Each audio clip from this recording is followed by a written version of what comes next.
En la presente imagen tenemos la presencia de los túbulos transversos, estas estructuras en forma de T, que van a propagar los potenciales de acción que llegan a nivel superficial hasta la profundidad, unido en su triada con dos cisternas terminales de retículo sarcoplásmico, donde se va a dar la presencia de la liberación y el almacenamiento de calcio. Esto ya lo explicamos al inicio de la clase y es la conformación en triada que va a tener nuestro músculo esquelético. También tenemos que hacer mención que para que yo genere una contracción a nivel muscular, tengo que primero generar un potencial de acción y posterior liberación de calcio intracelular. Esta situación difiere mucho de lo que vendría a ser el músculo liso, ya que en nuestro músculo liso no es necesario generar un potencial de acción, es decir, superar el umbral. En nuestro músculo liso, tan solo la llegada de un estímulo, por más pequeño que sea, me libera calcio intracelular y se puede dar una contracción.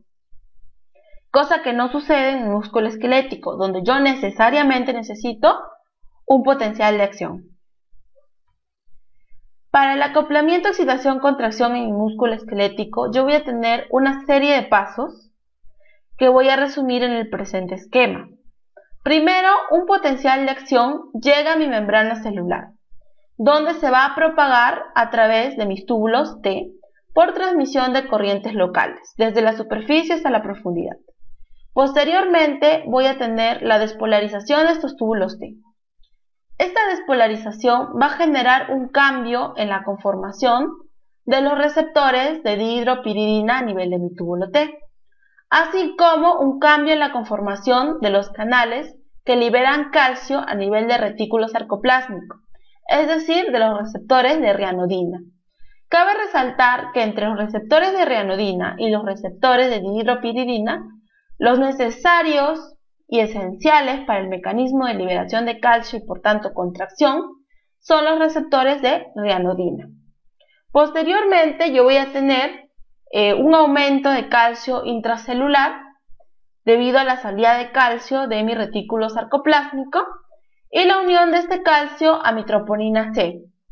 En los filamentos finos, esta unión va a causar un cambio en la conformación de mi complejo de troponina, que dijimos que era compuesta por mi troponina C, mi troponina T y mi troponina I. Este cambio genera, que mi troponina C se puede unir hasta 4 iones de calcio por molécula de proteína. Y acá tenemos una cierta peculiaridad, que es que la unión de una molécula de calcio a mi troponina C estimula la unión de otras moléculas de calcio a mi misma proteína.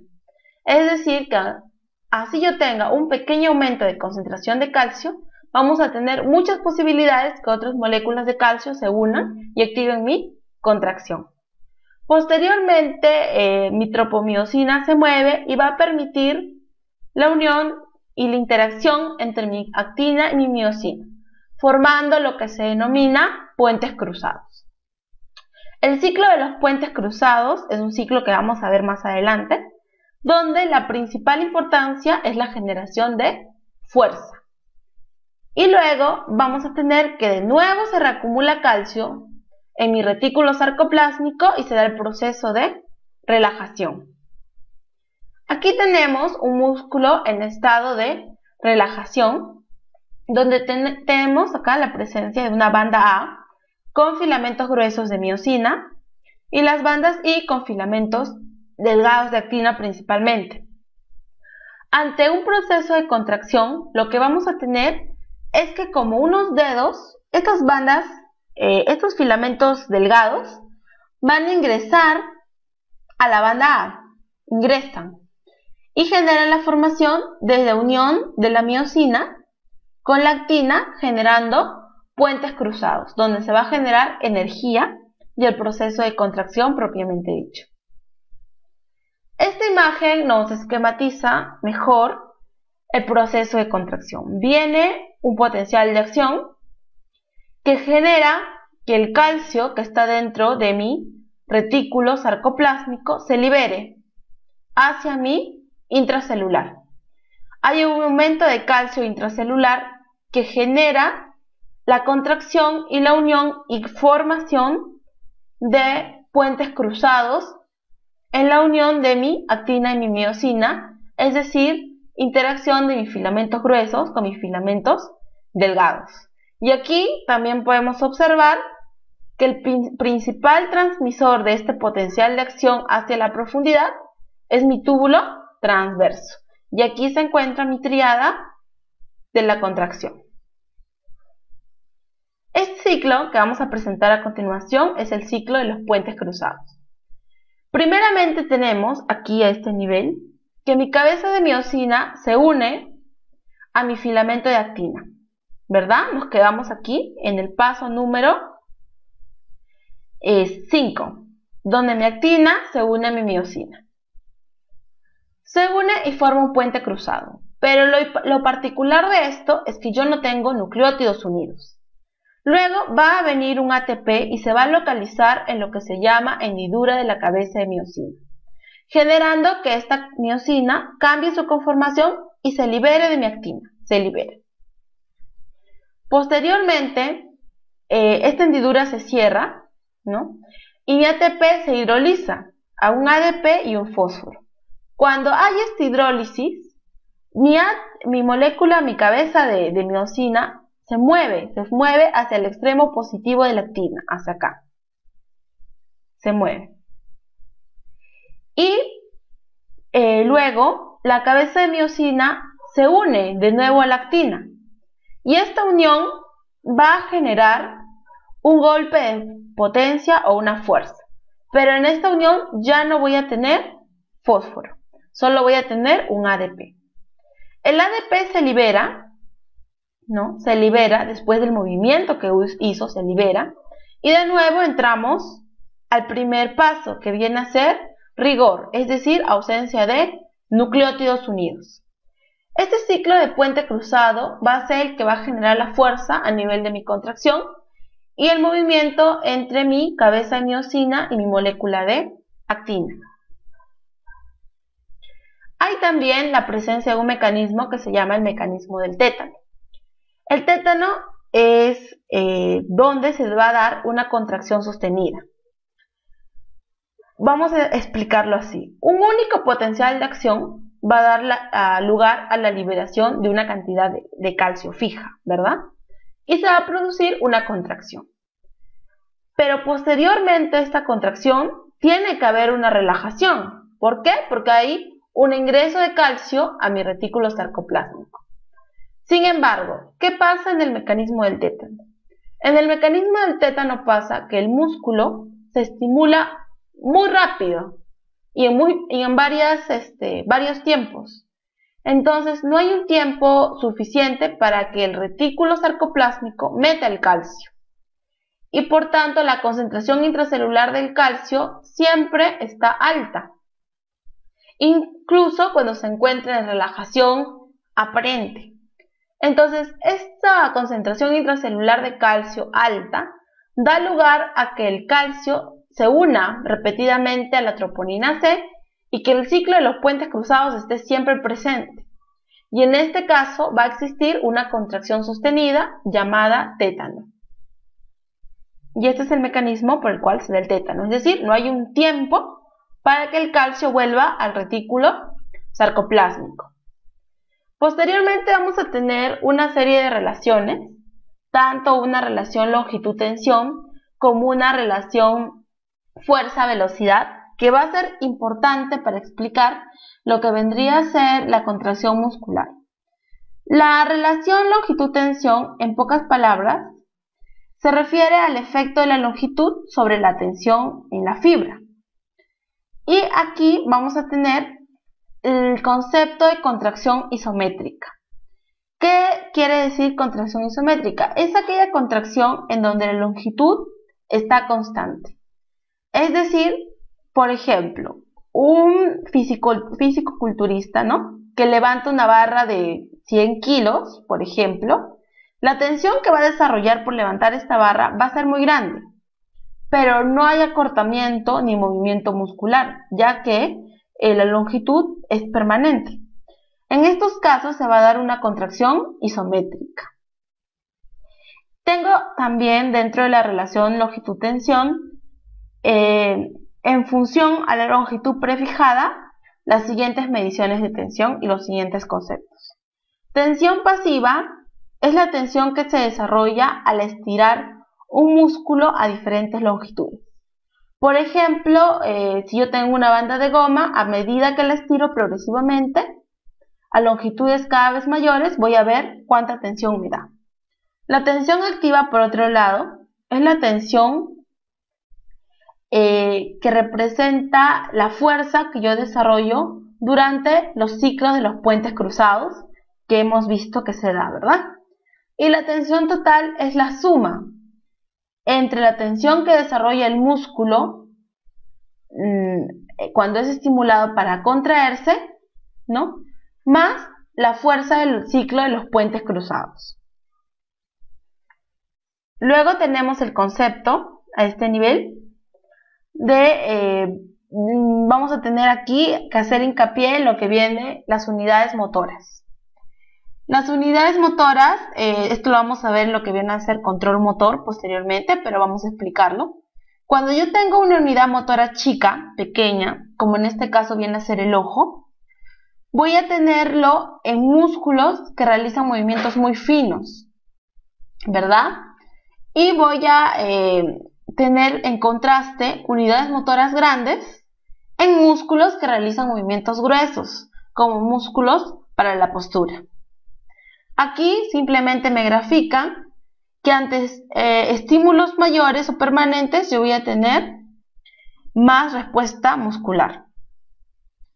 Y acá tenemos la relación longitud y tensión de mi músculo, donde voy a tener que un músculo muy estirado, va a tener pocas interacciones a este nivel entre mis filamentos gruesos y mis filamentos finos. Es decir, que mi tensión activa, en este caso, va a ser nula o va a ser poca, ¿verdad? Aquí. Por otro lado, cuando yo tengo un músculo normal en reposo, casi todos los puentes cruzados son eficaces. Por tanto, tengo una tensión máxima. Luego vamos a ver el concepto de fuerza-velocidad.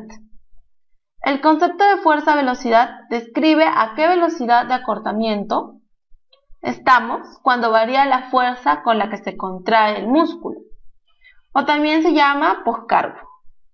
Y aquí vamos a tener el concepto de contracción isotónica.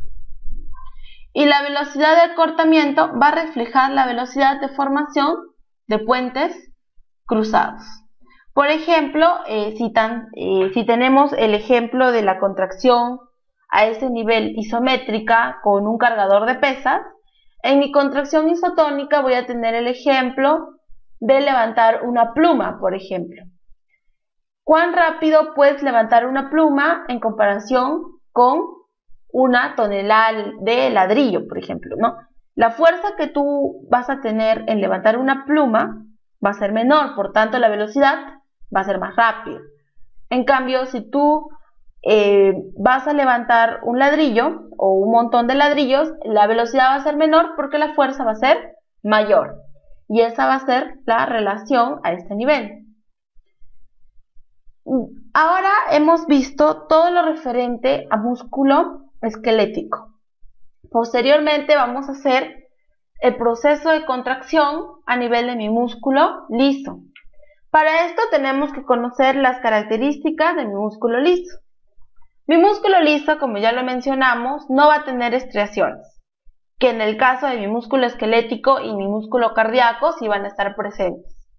En mi músculo liso no voy a tener organización en sarcómeros y principalmente voy a tener mi músculo liso en lo que vienen a ser paredes de órganos huecos.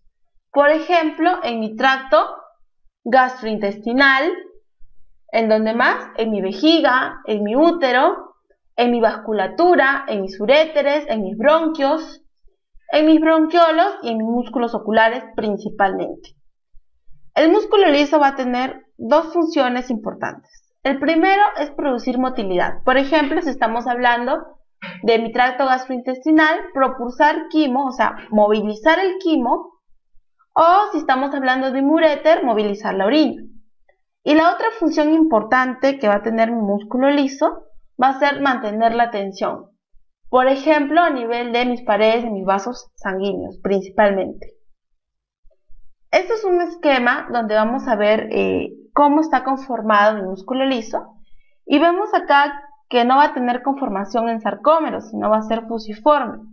Y mi miosina y mi actina van a tener una conformación muy diferente a lo que vendría a ser mi músculo estriado. Y acá vemos que son fusiformes, unicelulares, con un núcleo central. Voy a tener además en mi músculo liso dos tipos de músculo liso. Y estos tipos van a depender de si las células están o no eléctricamente acopladas. Tengo un músculo liso unitario y un músculo liso multiunitario. El músculo liso unitario lo vamos a encontrar principalmente en lo que viene a ser tracto gastrointestinal, vejiga, útero y uréter. Y el músculo liso de estos órganos se van a contraer de forma coordinada. ¿Por qué? Porque van a haber una serie de células que se van a llamar células gap junctions, que van a estar conectadas por uniones comunicantes que van a hacer que este movimiento sea acoplado. Por ejemplo, en mis células de mi músculo liso de mi vejiga necesitamos esta acción simultánea para poder vaciar el órgano, ¿verdad? Esta actividad que tiene el músculo liso también se caracteriza porque va a tener ondas lentas o un marcapaso espontáneo. Es decir, va a tener un patrón fijo característico de un potencial de acción para cada órgano. Es decir, una frecuencia ya predeterminada acoplada. Por otro lado tenemos nuestro músculo liso multiunitario, que va a estar a nivel de iris, músculo ciliar de cristalino, a nivel de mi conducto deferente. Y la característica de este músculo liso multiunitario es que, a diferencia de mi músculo liso unitario, las contracciones o el comportamiento va a ser como una unidad motora separada. Es decir, que no hay acoplamiento entre células. Las células del músculo liso multiunitario van a ser muy inervadas, van a estar bastante inervadas por fibras de mi sistema nervioso simpático y parasimpático, y la principal regulación que va a tener su función va a ser por estas fibras postganglionares de mi sistema autónomo. Vamos a explicar ahora el proceso de acoplamiento, excitación, contracción en el músculo liso, que como ya mencionamos es un poquito diferente al mecanismo del músculo esquelético. Si bien es cierto, en ambos hay unión de actina y miosina y hay presencia de aumento de calcio intracelular, hay que recordar que en mi músculo liso no hay troponina. En mi músculo liso hay ausencia de troponina. En su lugar, la interacción de actina y miosina está controlado por la unión de calcio a una proteína. Esta proteína se va a llamar calmodulina. A su vez se va a formar un complejo que es calcio-calmodulina y va a regular una estructura que se va a llamar sinasa de cadena ligera de miosina. Y la sinasa de cadena ligera de miosina es la que va a activar la formación de puentes cruzados. Aquí tenemos el esquema. Primero, hay que recalcar también la importancia de que el aumento de calcio intracelular no va a ser único ni específico, ni va a fundamentarse, como en el caso del músculo esquelético, de la salida de este calcio de mi retículo sarcoplásmico. En el caso de mi músculo liso van a haber múltiples formas de entrada de calcio a mi intracelular que van a aumentarlo. Por ejemplo, tenemos aquí que mi despolarización va a abrir canales de calcio dependientes de voltaje. Pero estos canales de calcio dependientes de voltaje no van a ser los únicos que van a poder abrirse. Se pueden abrir también calcios dependientes de ligando, pero su estímulo ya no va a ser despolarización, va a ser hormonal o por medio de neurotransmisores. El punto y la finalidad de esto es que ya sea canales dependientes de voltaje o canales dependientes de ligando, ambos me van a generar que se libere calcio. Y esta liberación de calcio del retículo sarcoplásmico aumenta mi calcio intracelular. Por otro lado, hay otro mecanismo que también va a ser estimulado por hormonas y neurotransmisores que me van a liberar, van a tener la vía del inositol fosfato para liberar calcio a partir de mi retículo sarcoplásmico. Este calcio se va a unir a mi molécula de calmodulina formando el complejo calcio-calmodulina y se va a activar mi sinasa de cadena ligera de miosina.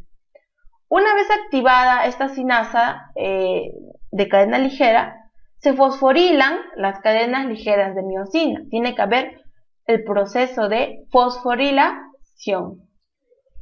Cuando esta cadena ligera de miosina se fosforila, se altera la conformación de la cabeza de miosina. Y entonces dijimos que a nivel de mi cabeza de miosina voy a tener una ATPasa. Esta actividad de su ATPasa aumenta. La actividad de la ATPasa de la miosina aumenta notablemente y permite la unión de la miosina a la actina y se inicia el ciclo de los puentes cruzados, que es similar pues a los puentes cruzados que se dieron en la contracción del músculo esquelético. Y se crea tensión o fuerza, al igual que en el músculo esquelético. Lo peculiar aquí es que esta tensión es proporcional a cuánto calcio voy a tener dentro de mi célula.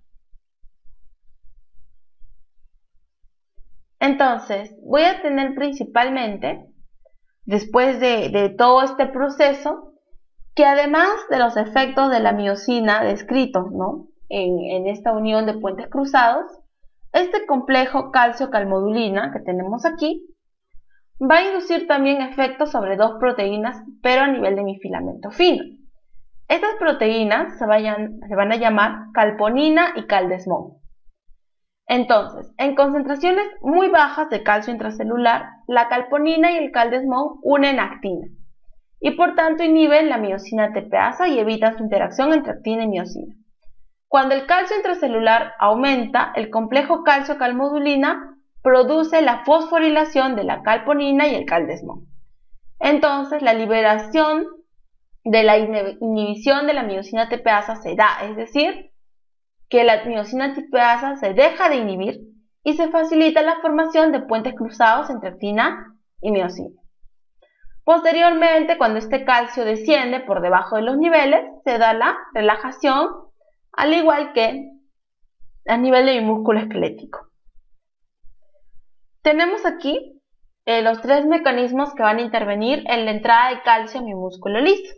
Dijimos que teníamos canales de calcio dependientes de voltaje, canales de calcio dependientes de ligando y canales de calcio accionados por inositol fosfato, que es un segundo mensajero.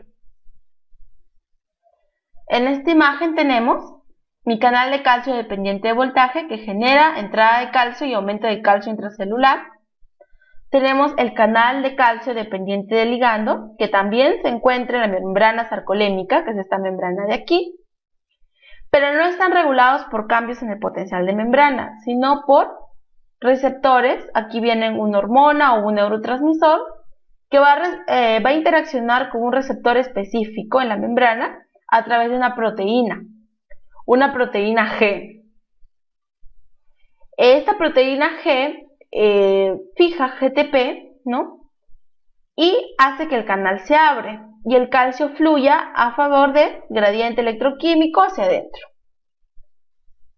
Por otro lado, tengo los canales de calcio acoplados a inositol fosfato, que está aquí. Tengo una hormona, un neurotransmisor que llega a un receptor, activa una proteína G. Posteriormente se acopla esta proteína G a una fosfolipasa C. Esta fosfolipasa C cataliza que mi fosfatilinositol se hidrolice y me dé inositol fosfato, ¿no?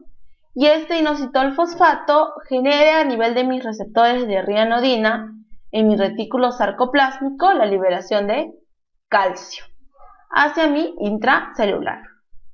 Por otro lado, a mi retículo sarcoplásmico también puede entrar calcio por un mecanismo de gasto de energía. Para terminar lo que viene a ser el calcio en la contracción del músculo liso, tenemos que tener en cuenta que van a haber cambios que lo van a regular. Por ejemplo, mecanismos tanto de sensibilización de calcio como de desensibilización de calcio.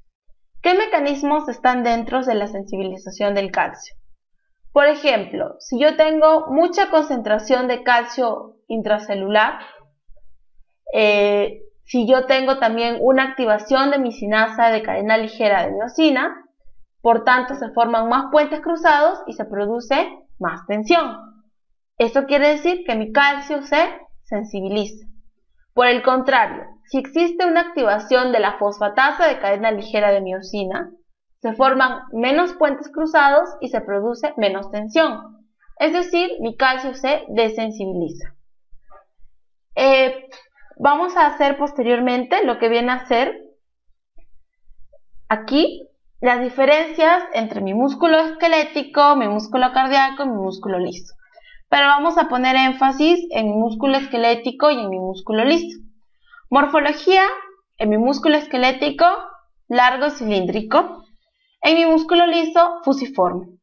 Núcleos múltiples, núcleos 1 localizados centralmente. Presencia de sarcómeros, sí, evidentemente, ya vimos que conformaba un sarcómero, que dijimos que era la unidad contráctil en mi músculo esquelético, y la ausencia de este en mi músculo liso. El músculo esquelético tiene túbulos T, el músculo liso no lo tiene, tiene unas estructuras en forma de depresiones que se llaman caviolas, y fisiológicamente el calcio extracelular es necesario para la contracción. No, en el músculo esquelético. ¿Por qué? Porque mi músculo esquelético principalmente depende de mi calcio que sale de mi retículo sarcoplásmico.